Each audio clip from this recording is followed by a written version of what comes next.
قوة إلا بالله العلي العظيم. أعوذ بالله من الشيطان اللعين الرجيم. بسم الله الرحمن الرحيم.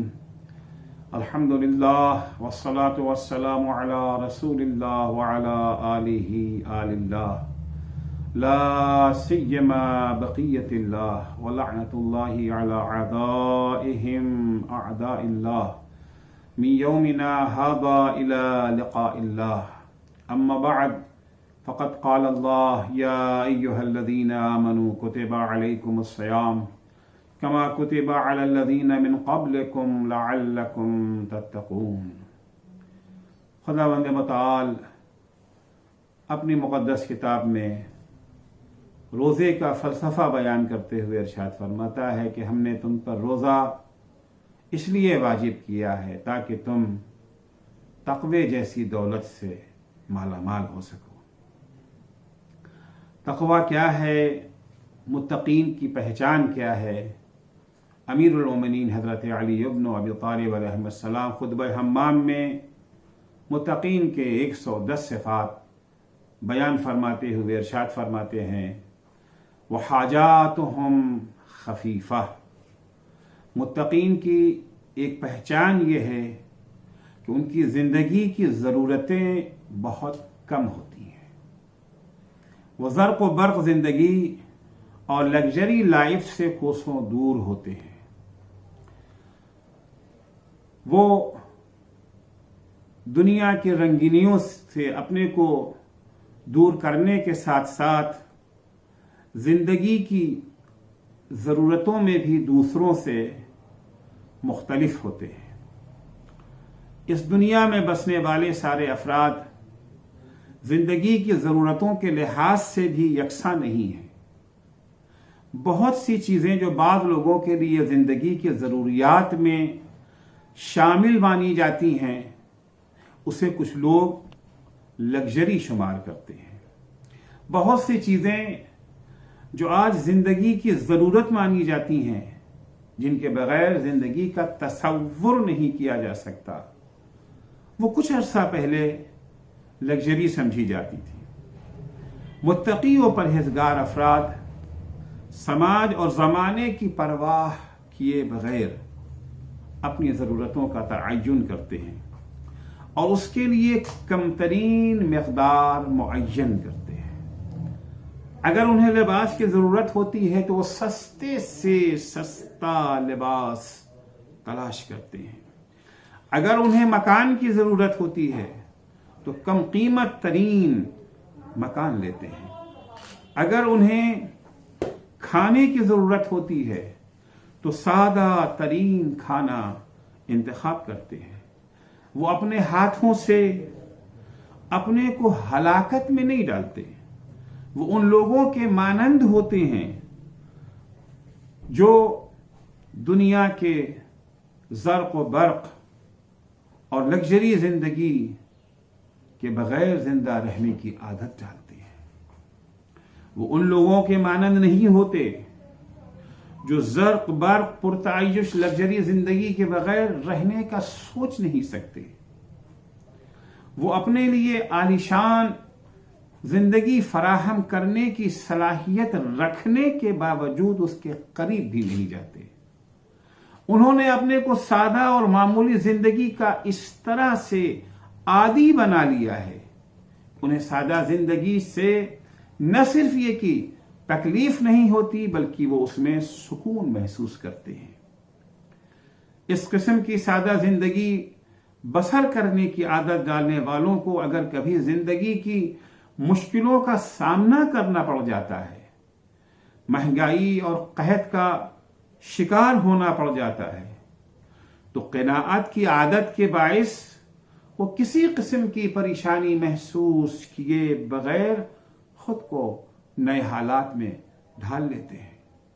لیکن ایسے حالات میں پرتعیش اور لگژری زندگی بسر کرنے والے افراد کی چیخیں نکل جاتی ہیں. ان کا دم گھٹنے لگتا ہے. صدر اسلام میں اسلام کی ترقی اور دشمن کے تباہ کن دباؤ اور پریشر کے باوجود مسلمانوں کے شکست نہ کھانے کا سبب یہی ہے کہ انہوں نے اپنے کو کم ترین ضروریات زندگی کے ساتھ جینے کا ہنر سیکھ لیا تھا. مختصر ترین ضروریات کے ساتھ زندگی بسر کرنے کی انہوں نے عادت ڈالی تھی. انہوں نے اپنی اس خصلت کے ذریعے مشرکوں کے اقتصادی دباؤ اور معاشی ناکہ بندی کے مقابلے میں خود کو انشور کر لیا تھا. شیب ابی طالب کی سختیاں، اقتصادی ناکہ بندی اور مسلمانوں کی قوت برداشت و ثبات قدم زباں زدے خاص و عام تھا. ہر زبان پر اسی کا چرچا تھا. اسلام نے ایک طرف قرآن مجید کی آیتوں، پیغمبر اکرم کے ارشادات، اور دوسری طرف انبیاء کرام خصوصاً خاتم النبیین حضرت محمد مصطفیٰ صلی اللہ علیہ وآلہ وسلم کی عملی سیرت کے ذریعے مسلمانوں کی ایسی تربیت کر دی تھی، ان کے لیے ایک ایسا آئیڈیل فراہم کر دیا تھا کہ زندگی کی رنگینیاں ان کی نگاہوں میں بے معنی ہو گئی تھی. اگر وہ زرق و برق زندگی بسر کرنا چاہتے بھی تھے تو ان کا ایمان انہیں اس کی اجازت نہیں دیتا تھا.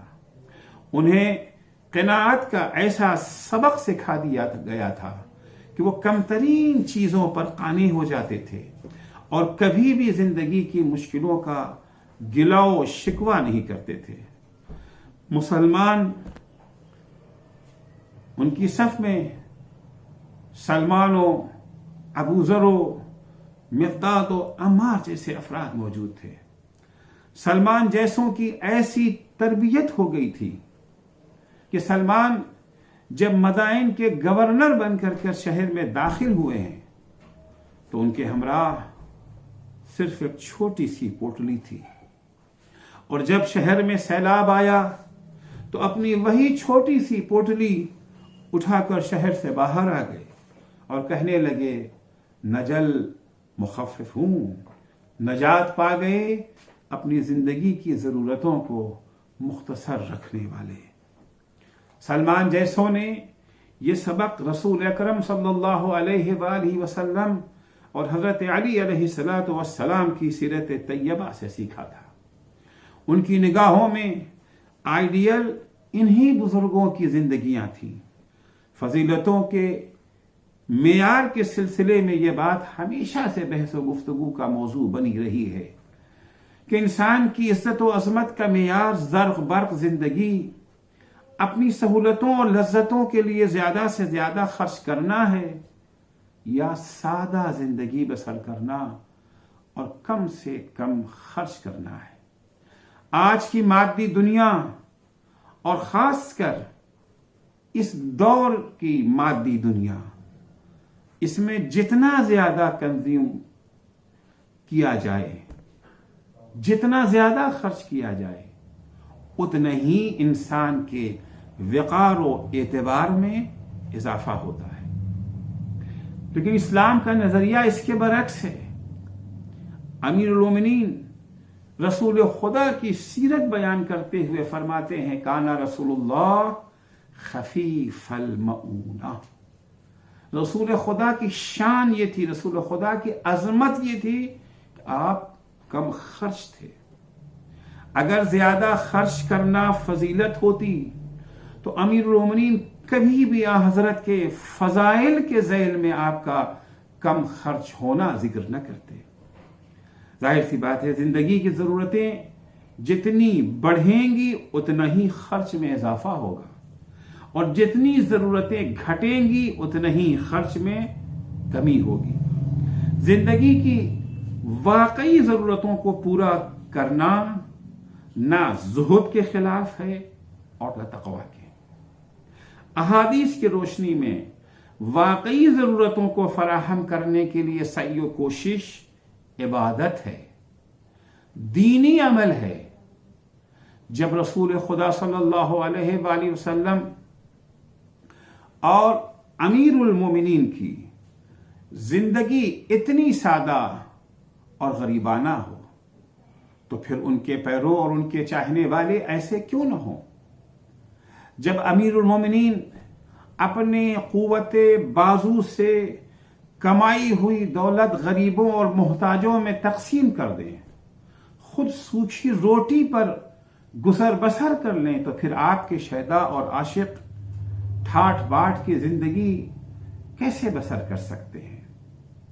علی جیسی زندگی تو ہم بسر نہیں کر سکتے، مگر اس سے کچھ ملتی جلتی زندگی تو بسر کر سکتے ہیں۔ مولا نے بھی ہم سے یہ نہیں چاہا کہ ان کی جیسی زندگی بسر کریں، خود فرمایا ہے الا انکم لا تقدرون علی ذلک ولکن اعینونی بورع واجتہاد وعفت وصداق۔ مولا نے ہم سے کوشش کرنے کو کہا ہے کہ ہم اس طرح کی زندگی نہ صحیح اس کے مشابہ زندگی بسر کرنے کی کوشش کریں۔ عزیزو، اگر ہم نے علی کے مشابہ زندگی بسر کرنے کی کوشش کی اور صرف اپنی ضروریات کو پورا کرنے کے لیے کوشش کیا، محنت کیا، تو عرض کیا میں نے کہ یہ نہ صرف یہ کہ یہ دنیا داری نہیں ہے، دنیا پرستی نہیں ہے، بلکہ یہ دینی عمل ہے۔ لیکن ضرورت سے زیادہ خرچ، زندگی کی چمک دمک میں اضافے کے لیے خرچ کر دینا دنیا داری ہی کہا جا سکتا ہے۔ قناعت اور کم خرچ ہونے میں جو سکون ہے وہ لگژری زندگی میں اس کا تصور بھی نہیں کیا جا سکتا۔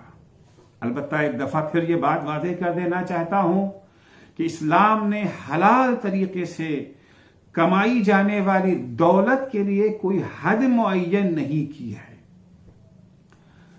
اسلام نے ضرورت سے زیادہ مال کمانے پر پابندی نہیں لگائی ہے، اسے مکروہ ہو، مذموم و ناپسندیدہ عمل بھی قرار نہیں دیا ہے۔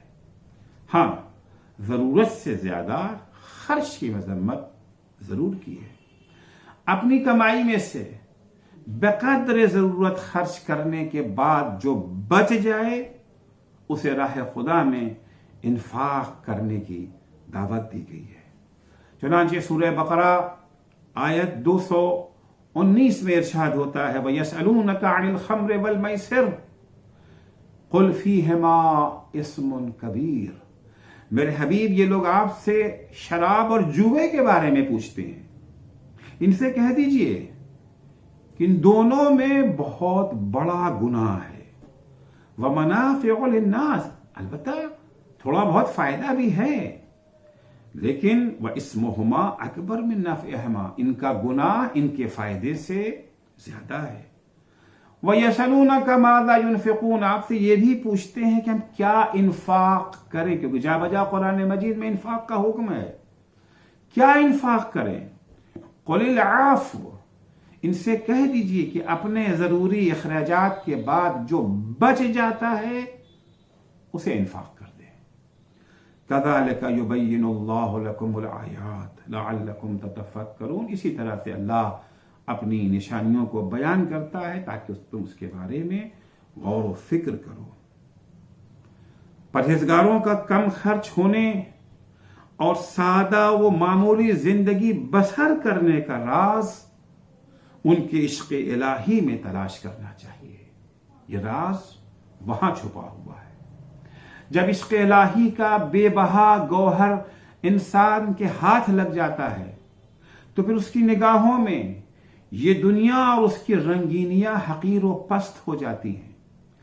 عشق الہی میں غرق انسان اپنی روحانی کیفیت اور خواہشات و تعلقات کو ان لفظوں میں بیان کرتا ہے مَا لِعَلِيٍّ وَزِينَةِ الدُّنْيَا، علی کو دنیا کی زینتوں اور رنگینیوں سے کیا سروکار۔ وَكَيْفَ أَفْرَحُ بِلَذَّةٍ تَفْنَىٰ، اس لذت کو حاصل کر کے کیسے خوش ہو جاؤں جو فنا ہو جانے والی ہے۔ وَنَعِيمٍ لَا يَبْقَىٰ، ان نعمتوں تک رسائی حاصل کرنے کے بعد کیسے مسرور ہو جاؤں جو نعمت باقی رہنے والی نہیں ہے۔ دیکھیے، گلاس کو ہوا سے بھریں یا پانی سے بھریں گے تب بھی گلاس بھر جاتا ہے، ہوا سے بھریں گے تب بھی گلاس بھر جاتا ہے۔ گلاس میں جتنا پانی کم ہوتا جائے گا اتنی ہی ہوا بھرتی جائے گی، اور جتنا گلاس میں پانی بڑھتا جائے گا ہوا کم ہوتی جائے گی۔ دل کے ظرف میں بھی جتنا عشق الہی بڑھتا جائے گا اتنا ہی دنیا طلبی اور ہوا پرستی گھٹتی جائے گی، اور جتنا حب دنیا میں اضافہ ہوتا جائے گا اتنا ہی عشق الہی میں کمی آتی جائے گی۔ ائمہ طاہرین علیہ السلام، خصوصاً حضرت علی علیہ السلام کی نگاہ میں اپنی ضرورتوں کو محدود کرنا اور کم خرچ ہونا کتنا اہم ہے، ایک واقعے سے اس کا بخوبی اندازہ ہو جائے گا۔ سید رضی نے یہ واقعہ نہج البلاغہ کے 3 خط کے ذیل میں نقل کیا ہے، جو مولا نے قاضی شریح کے سلسلے میں تحریر فرمایا ہے۔ قاضی شریح کو دوسرے خلیفہ نے کوفے کا قاضی بنایا تھا۔ جب امیر المومنین حضرت علی بن ابی طالب علیہ السلام کی حکومت کا زمانہ آیا تو آپ نے قاضی شریح کو معزول کرنا چاہا، لیکن جب کوفے والوں کو یہ خبر ملی تو انہوں نے سخت احتجاج کیا۔ وہ کہنے لگے قاضی شریح خلیفہ ثانی کی یادگار ہیں اور ہم ان کی یاد کو مٹتے ہوئے برداشت نہیں کر سکتے ہیں۔ مولا نے کوفے والوں کے احتجاج اور بعض مصلحتوں کے پیش نظر قاضی شریح کو اپنے منصب پر باقی رکھا، لیکن ان سے یہ شرط کر لی کہ وہ کوئی بھی کسی بھی مقدمے میں فیصلہ دینے سے پہلے اپنا فیصلہ مولا کو سنائیں، مولا کے سامنے پیش کریں۔ جب مولا فیصلے کی تائید کر دے تب وہ مدعی اور مدعا علیہ کے سامنے اپنا فیصلہ پیش کریں۔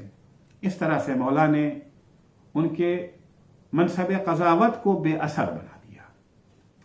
انہی قاضی شریح نے مولا کی حکومت کے زمانے میں 80 دینار کا ایک مکان خرید لیا۔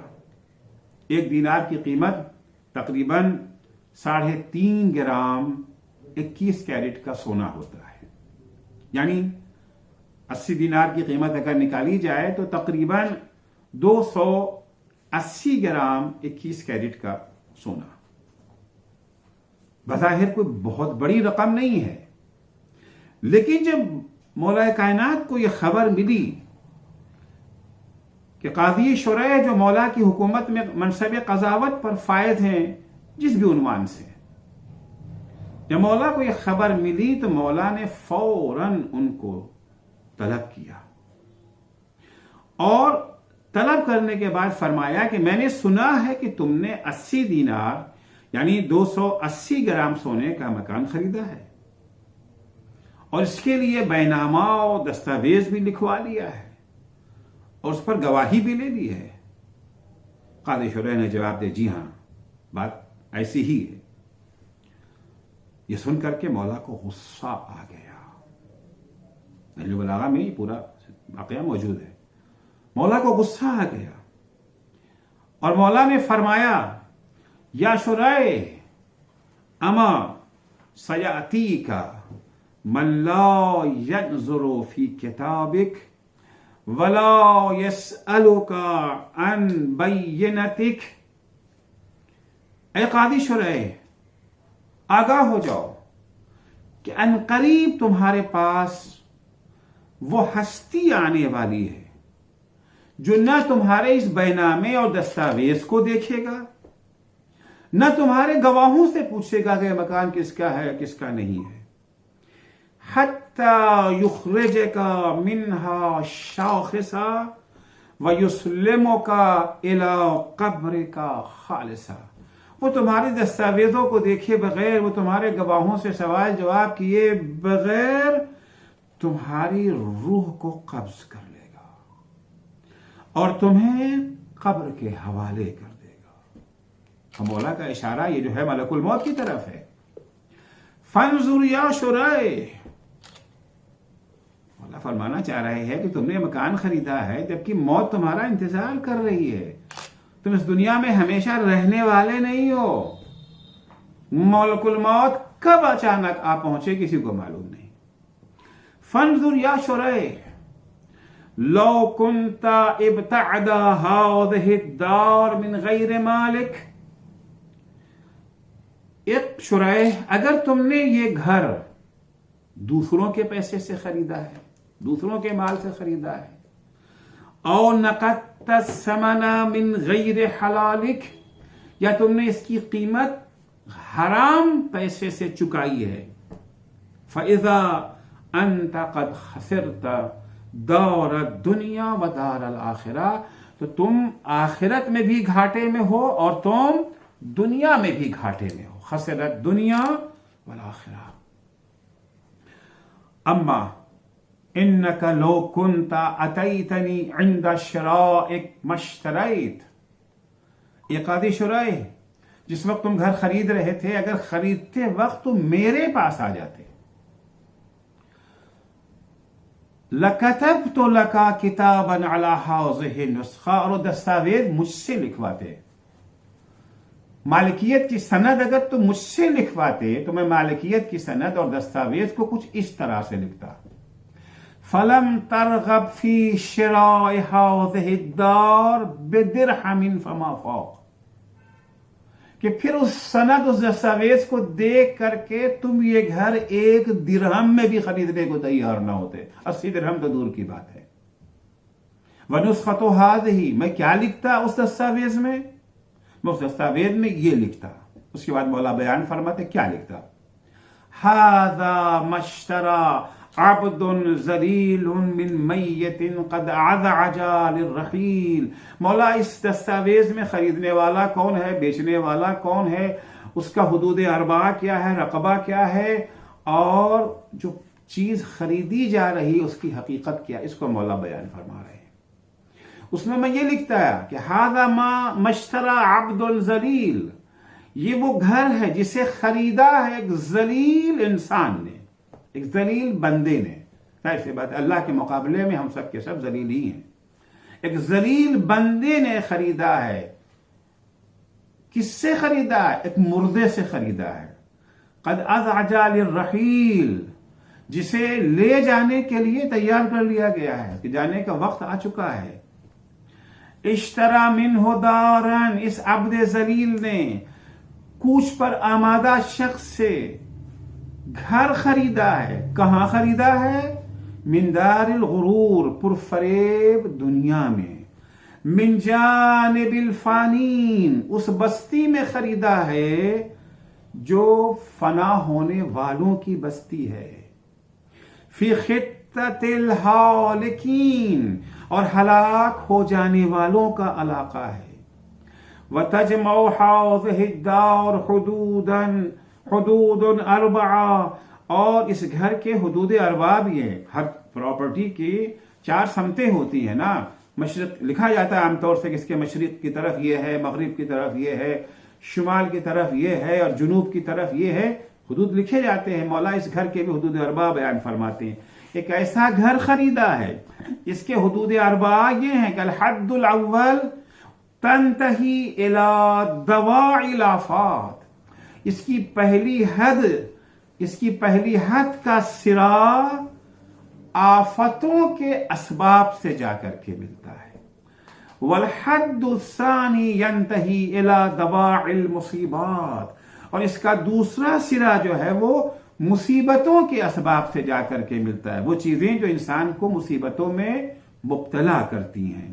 والحد الثالث ينتهي الى الهواء والمرضی، الى الهواء المردی یا الى الهواء المردی، اور اس کا تیسرا سرا خواہشات نفس سے جا کر کے ملتا ہے.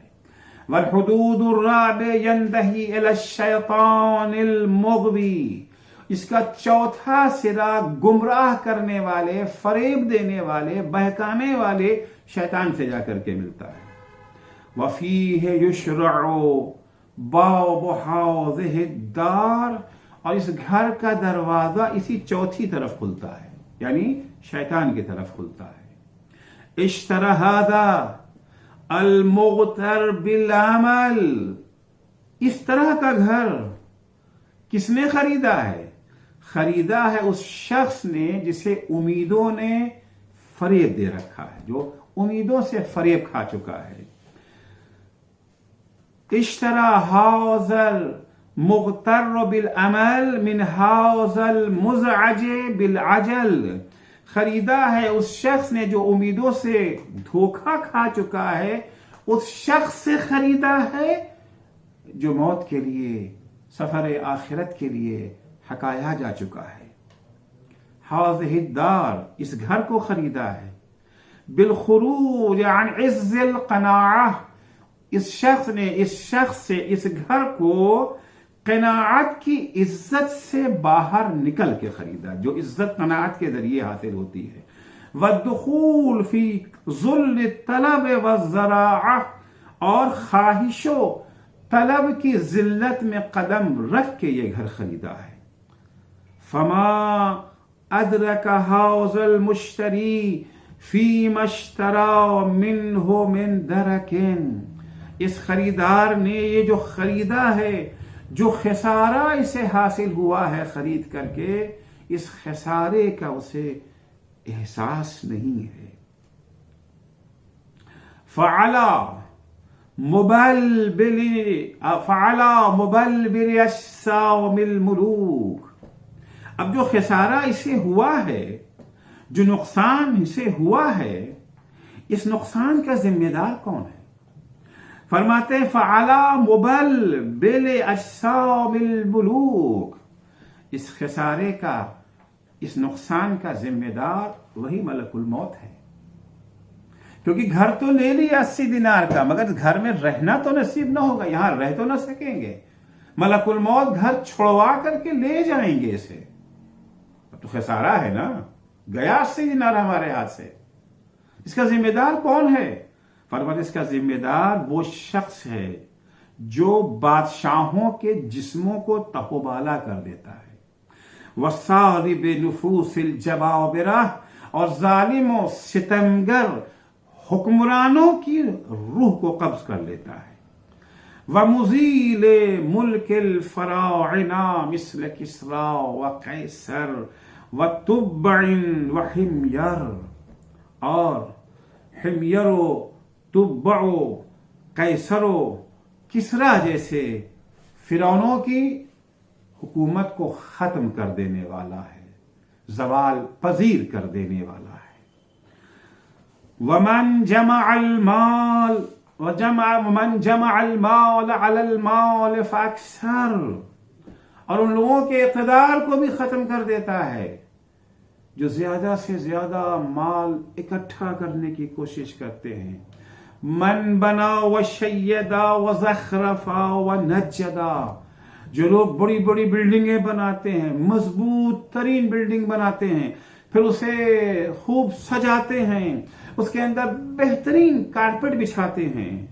وادخر واعتقد ونذر بزعمه للولد، اور اپنے آنے والی نسلوں کے لیے خوب مال و دولت ذخیرہ اور اکٹھا کرتے ہیں.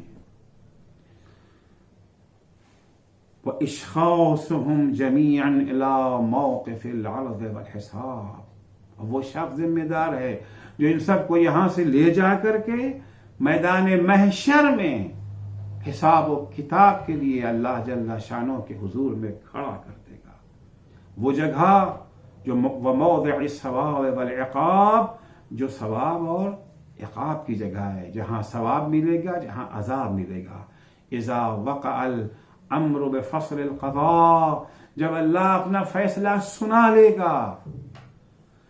خسر هنالك المبطلون، تو جو اہل باطل ہیں وہ وہاں کے اوپر نقصان اٹھانے والوں میں نظر آئیں گے.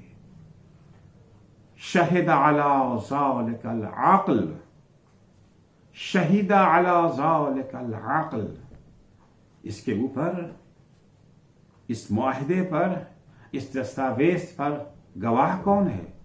اس سودے پر گواہ عقل ہے. البتہ اذا خرج من اثر الهوى وسلم من علائق الدنیا، اس وقت جب عقل جو ہے وہ خواہشات کی غلامی سے آزاد ہو. آخر کبھی کبھی یہی عقل جو ہے اس کے اوپر خواہشات نفس سوار ہو جاتی ہیں. ہونا تو یہ چاہیے کہ عقل سوار بنے اور نفس سواری بن جائے. عقل کے ہاتھ میں نفس کی باغ ڈور ہو. لیکن اکثر یہ ہو جاتا ہے کہ لوگ عقل کی باغ ڈور خواہشات نفس کے حوالے کر دیتے ہیں، ہوائے نفس کے حوالے کر دیتے ہیں. ظاہر سی بات ہے کہ جب عقل کی باغ ڈور نفس کے ہاتھوں میں آ جائے تو پھر وہ عقل نہیں رہ جاتی. کسی نے امام جعفر صادق علیہ الصلوۃ والسلام سے سوال کیا کہ مولا من العاقل، مولا عاقل کون ہے، ہم کس سے صاحب عقل مانیں؟ مولا نے فرمایا من اعتقل ہواہ، عاقل وہ ہے جو اپنی خواہشات نفس کو باندھ کے کنارے لگا دے. یعنی عقل آزاد ہو، خواہشات نفس پابند ہو. لیکن اگر برعکس ہو جائے کہ عقل پابند ہو جائے، عقل رسن بستہ ہو، عقل اسیر ہو جائے ہوائے نفس کی، تو پھر وہ عقل نہیں رہ جاتی. مولا فرماتے ہیں کہ اس دستاویز پر، اس سودے پر گواہ عقل ہے. کب عقل گواہ بنے گی؟ جب وہ خواہشات نفس سے آزاد رہے. اذا خرج من اثر الهوى وسلم من علائق الدنیا، اور دنیا کی دلبستگیوں سے عقل سالم رہ جائے، تب یہ گواہ بنی. یہ دستاویز ہے جو مولا کہتے ہیں. میں نے فرمایا قاضی شریح سے کہ میں یہ دستاویز تمہارے لکھتا، اس دستاویز کو دیکھ کر کے پھر گھر خریدنے کا حوصلہ ہی تمہارا ختم ہو جاتا. حقیقت یہی ہے. کس چیز سے ہم لو لگا رہے ہیں، کس چیز سے ہم اپنے کو وابستہ کر رہے ہیں؟ وہ چیز جس کی حقیقت یہ ہے جسے مولا نے بیان کیا، جس کی حدود جس کا ایک سرا مصیبتوں سے جا کر کے ملتا ہے، ایک سرا آفتوں سے جا کے ملتا ہے، ایک سرا شیطان سے جا کر کے ملتا ہے.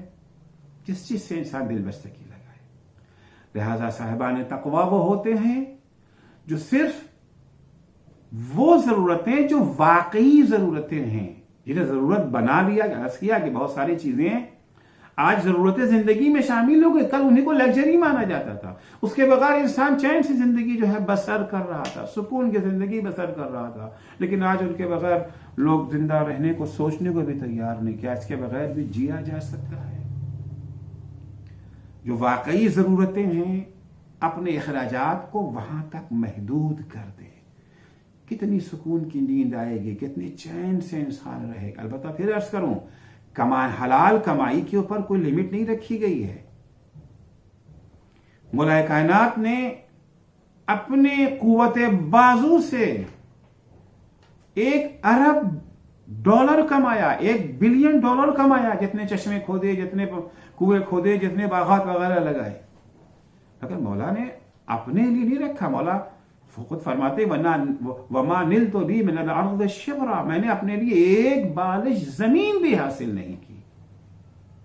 حق تھا اسی علی کا کہ جب اس کے سر پہ ضربت لگی تو وہ کہتا فزت ورب الکعبہ.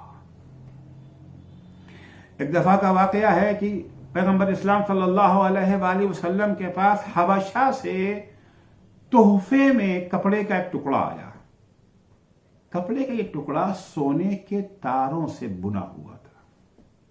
ظاہر سی بات ہے رسول خدا کے پاس جو چیز آتی تھی اسے اپنے پاس تو نہیں رکھتے تھے. اب لوگوں کی نگاہیں لگی ہیں، دیکھیں یا رسول اللہ کسے دیتے؟ ہر آدمی کی توقع ہے ہم مجھے مل جائے، مجھے مل جائے، مجھے مل جائے. اس میں تقریباً جو سونے کے تار لگے تھے 3 کلو سونا استعمال ہوا تھا کپڑے کے اس ٹکڑے میں. بہت بڑی چیز ہے. اتنے میں مولا کائنات آ گئے اور پیغمبر اسلام نے وہ کپڑے کا ٹکڑا مولا کے حوالے کر دیا. مولا اسی